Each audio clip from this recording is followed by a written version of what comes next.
Никогда. Это наши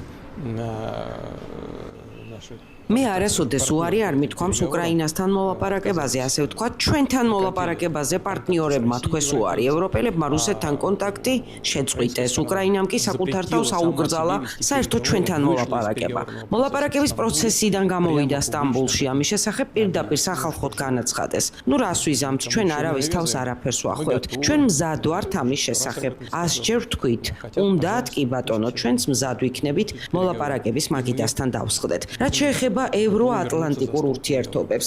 ჩვენ აქ არ ვერევით, ჩვენ არ სპეკულირებთ იმ საკითხებით, რაც ამერიკასა და მის მოკავშირეებს შორის ხდება, მაგრამ თუ ამ მოკავშირეებზე ვისაუბრებთ, ისინი თავად არიან დამნაშავე იმაში, რაც ახლა ხდება. ტრამპს თავის დროზე იმაში ადანაშაულებდნენ, რომ რაღაც განსაკუთრებული დამოკიდებულება ჰქონდა რუსეთთან, რომ რუსეთი ჩაერია არჩევნებში, როცა ტრამპმა წინა საარჩევნო კამპანიის დროს გაიმარჯვა. შექმნეს გუნდი და ატარებდნენ სასამართლოში, შექმნეს სპეციალური კომისიაც კი კონგრესში, მაგრამ არაფერი დადასტურდა, ვერც დადასტურდებოდა, რადგან არაფერი ყოფილა. ახლა კი რას ვხედავთ? ამ წინასაარჩევნო კამპანიის მიმდინარეობისას ყველა ევროპელი ლიდერი გამონძაკისის გარეშე ფაქტიურად პირდაპირ ერეოდა ამერიკის არჩევნებში. საქმე ერთ-ერთი კანდიდატის შეურაცხყოფამდეც მივიდა. ჩვენის მხრიდან, რა თქმა უნდა, ნათელი იყო ვის უჭერდით მხარს, მაგრამ თავისთვის უფლება არ მიგვიცია ჩავრეულიყავით, მით უმეტეს არანაირი მკვეთრი განცხადებები არ გაგვიკეთებია არავისთან მიმართებაში.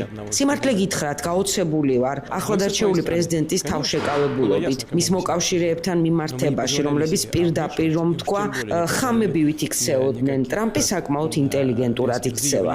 როდესაც საუბარი მიდის უკრაინის საკითხის რეგულირებაზე, ამერიკა მუშაობს თავის მოკავშირეებთან. ბატონი კიტ კელოგი, რამდენადაც ჩემთვის ცნობილია, ახლა კიევში იმყოფება. მანამდე ის ევროპელებს შეხვდა. ახლა საფრანგეთის პრეზიდენტი მაკრონი აპირებს ვაშინგტონში ჩასვლას, ინგლისის პრემიერიც. იქ დახურული არაფერია. ამერიკელები მათთან ყველაფერზე საუბრობენ, მაგრამ მე მაქვს შეკითხვა. ყველას დაავიწყდა ალბათ, მაგრამ შევახსენებ, რომ ზუსტად ერთ წელიწადში 2026 წლის თებერვალში თავდება შეთანხმება სტრატეგიული თავდასხმითი იარაღის მიწოდების შესახებ. მათ უკრაინელებს რა უნდათ ისხდნენ მოლაპარაკების მაგიდასთან და იყვნენ შუამავლები ამერიკასა და რუსეთს შორის? ალბათ არა. რასაჭიროა ისტერიკა? რაც შეეხება მოლაპარაკებების პროცესს სატელეფონო საუბრისას, პრეზიდენტმა ტრამპმა განაცხადა, შემიძლია დავადასტურო, რომ რა თქმა უნდა ამერიკა ამოდის იქედან, რომ მოლაპარაკება წარიმართება რუსეთსა და უკრაინის ჩართულობით. არავინ გამორიცხავს უკრაინას ამ პროცესიდან, ამიტომ არ არსებობს საფუძველი ასეთი რეაქციისა რუსეთსა და ამერიკის შეხვედრის გამო, რაც გამოვიდა.